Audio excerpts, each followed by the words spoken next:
Facebookers, Facebookeuses, citoyens, citoyennes, étrangers, étrangères. Aujourd'hui, le maire de la ville de Nez-sous-Bois a signé ma révocation. Il a prouvé à la France entière que c'est un maire qui n'est pas proche de la population.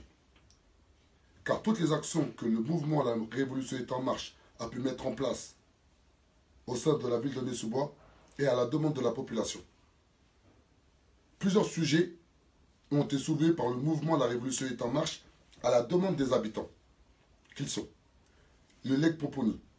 Le Leg Poponi, c'est un éducateur, ou du moins un professeur, qui a légué plusieurs terrains à la ville de Nez-sous-Bois pour construire des infrastructures dédiées à l'éducation.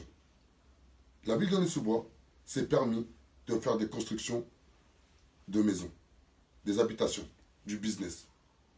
On l'a dénoncé. Une autre chose qu'on a pu dénoncer afin de trouver des solutions, c'est la place du marché. Le marché a été imposé aux habitants de la rue Paul Cézanne dans le quartier des 3000. Ils nous ont sollicité afin de faire valoir leurs droits. Il y a aussi les violences policières.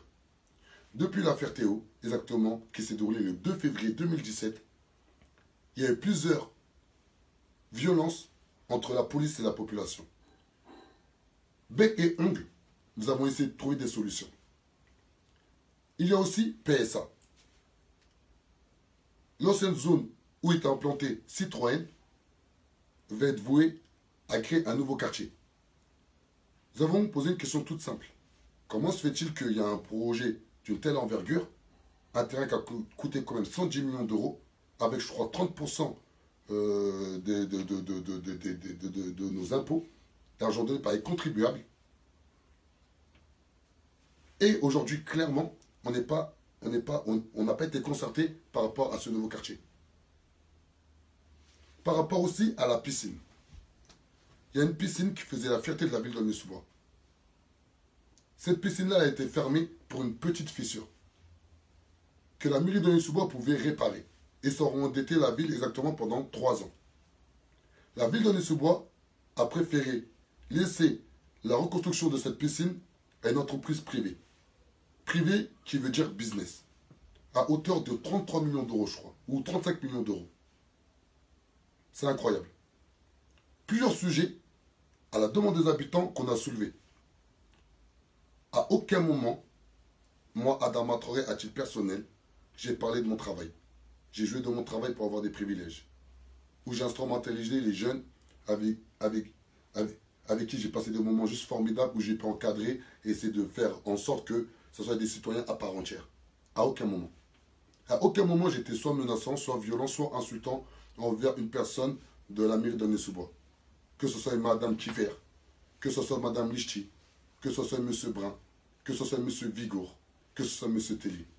Car ces 5 personnes-là, aujourd'hui, j'ai porté plainte contre ces personnes-là pour diffamation. Car la mairie s'est servie de mails de ces personnes-là afin de monter un dossier disciplinaire qui est rempli de diffamation. C'est incroyable mais vrai. Aujourd'hui, je suis une victime politique. Aujourd'hui, je suis un martyr de la République. Et c'est une réalité. Je suis un martyr de la République. Car ma révocation est due qu'à des actions citoyennes. Maintenant, quelles sont les futures étapes? Nous allons prendre un avocat, même 2 avocats, afin de faire une plainte contre la mairie de Nez-sous-Bois.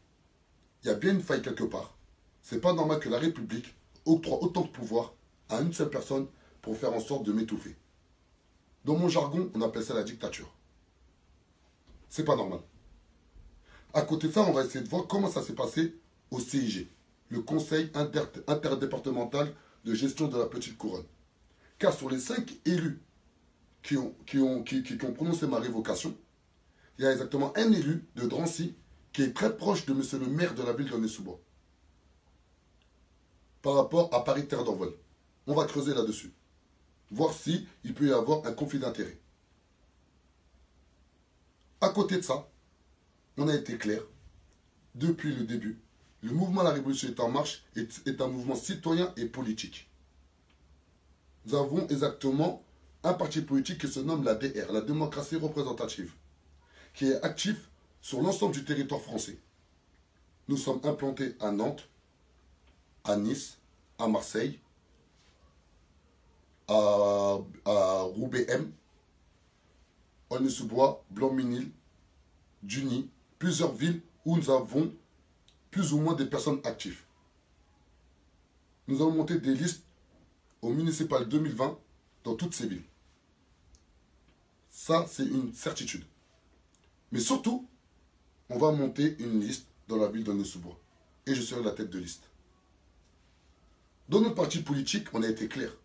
Toutes les têtes de liste ne seront pas les maires des villes. Une tête de liste, c'est un meneur qui arrive à rassembler au plus grand nombre avec des vraies idées. Et les idées du mouvement de la Révolution en marche par le biais de son parti politique, elles sont claires. Gommer les inégalités sociales, tout simplement. Nous avons ensuite plusieurs grands axes qui sont les bailleurs sociaux, la sécurité, la jeunesse, les personnes âgées, les structures municipales et surtout l'économie. Ça, c'est les grands axes du parti politique, l'ADR. Ensuite, par rapport à ça, il y a des choses qu'on veut bannir, qu'on veut éradiquer, sans perdre de temps. C'est le clientélisme associatif, religieux et politique. C'est fini les promesses à toutes azimuts.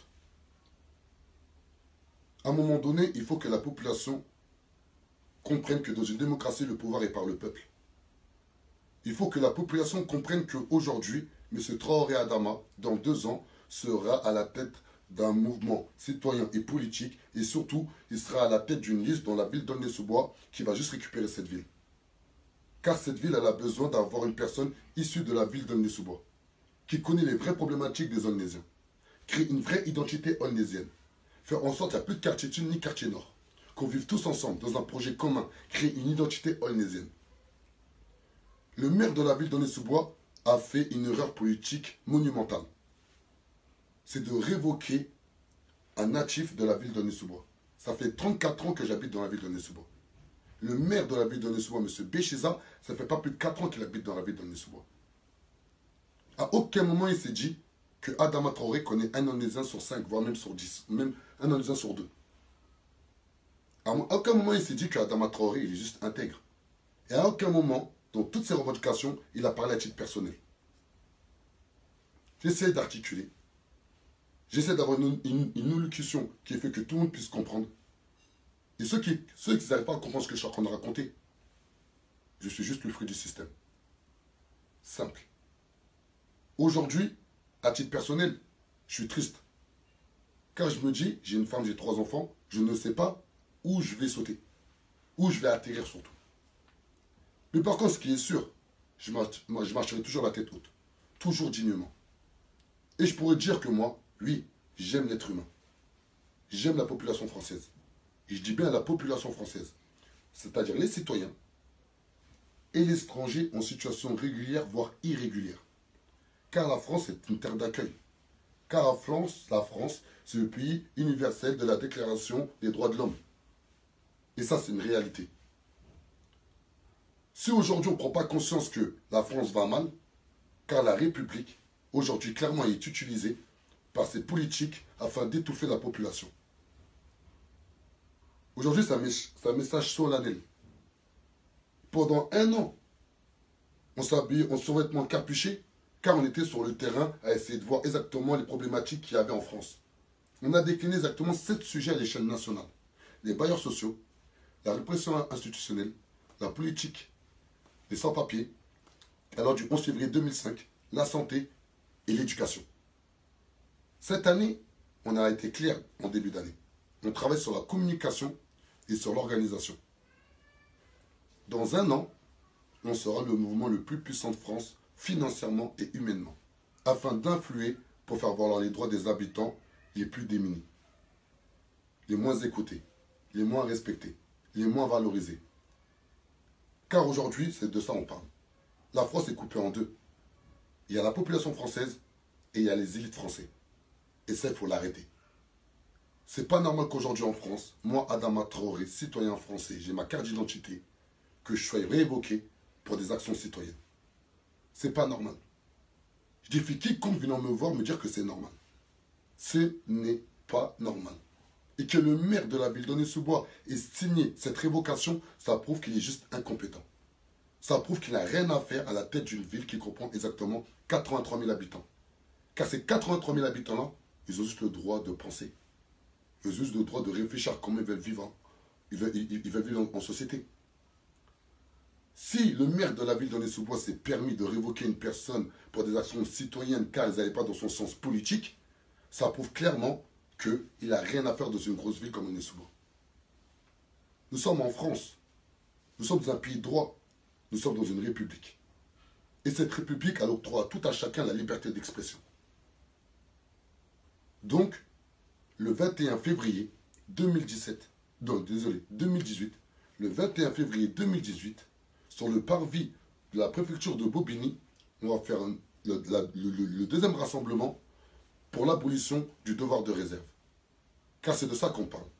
Le devoir de réserve permet à beaucoup de maires de mettre en état d'esclavage une large partie de la population française.